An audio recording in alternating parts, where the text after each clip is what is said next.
Au nom d'Allah, le tout miséricordieux, le très miséricordieux. Par les vents qui éparpillent, par les porteurs de fardeaux, par les glisseurs agiles, par les distributeurs selon un commandement, ce qui vous est promis est certainement vrai, et la rétribution arrivera inévitablement. Par le ciel aux voies parfaitement tracées, vous divergez sur ce que vous dites. Est détourné de lui quiconque a été détourné de la foi. Maudits soient les menteurs, qui sont plongés dans l'insouciance. Ils demandent à quand le jour de la rétribution, le jour où ils seront éprouvés au feu. Goûtez à votre épreuve, punition, voici ce que vous cherchiez à hâter. Les pieux seront dans des jardins et parmi des sources, recevant ce que leur Seigneur leur aura donné, car ils ont été auparavant des bienfaisants. Ils dormaient peu la nuit, et aux dernières heures de la nuit, ils imploraient le pardon d'Allah. Et dans leurs biens, il y avait un droit aux mendiants et aux déshérités. Il y a sur terre des preuves pour ceux qui croient avec certitude, ainsi qu'en vous-même. N'observez-vous donc pas, et il y a dans le ciel votre subsistance et ce qui vous a été promis. Par le Seigneur du ciel et de la terre, ceci est tout aussi vrai que le fait que vous parliez. T'est-il parvenu le récit des visiteurs honorables d'Abraham? Quand ils entrèrent chez lui et dirent « Paix », il leur dit « Paix, visiteurs inconnus ». Puis il alla discrètement à sa famille et apporta un veau gras.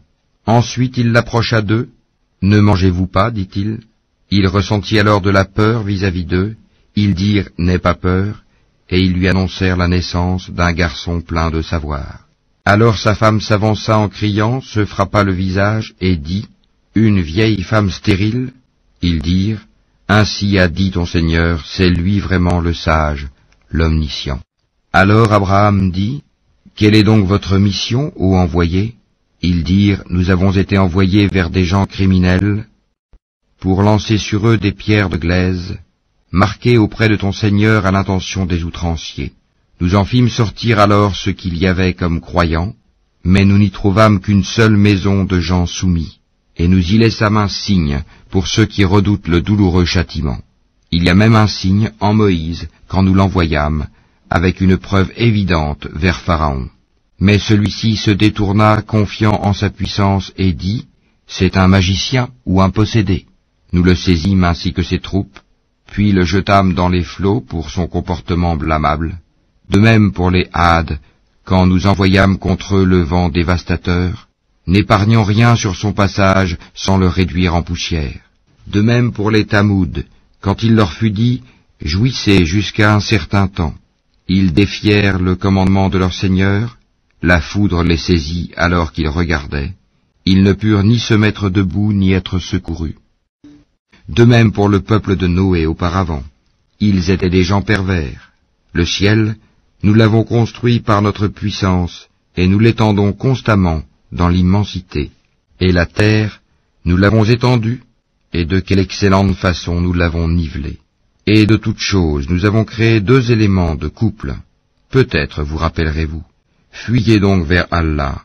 Moi je suis pour vous de sa part un avertisseur explicite. Ne placez pas avec Allah une autre divinité, je suis pour vous de sa part un avertisseur explicite. Ainsi aucun messager n'est venu à leurs prédécesseurs sans qu'il n'ait dit « c'est un magicien ou un possédé ». Est-ce qu'ils se sont transmis cette injonction? Ils sont plutôt des gens transgresseurs. Détourne-toi d'eux, tu ne seras pas blâmé à leur sujet. Et rappelle, car le rappel profite aux croyants. Je n'ai créé les djinns et les hommes que pour qu'ils m'adorent. Je ne cherche pas d'eux une subsistance et je ne veux pas qu'ils me nourrissent. En vérité, c'est Allah qui est le grand pourvoyeur, le détenteur de la force, l'inébranlable. Ceux qui ont été injustes auront une part de tourment pareille à celle de leurs compagnons, qu'ils ne soient pas trop pressés. Malheur donc à ceux qui ont mécru à cause du jour où ils sont menacés.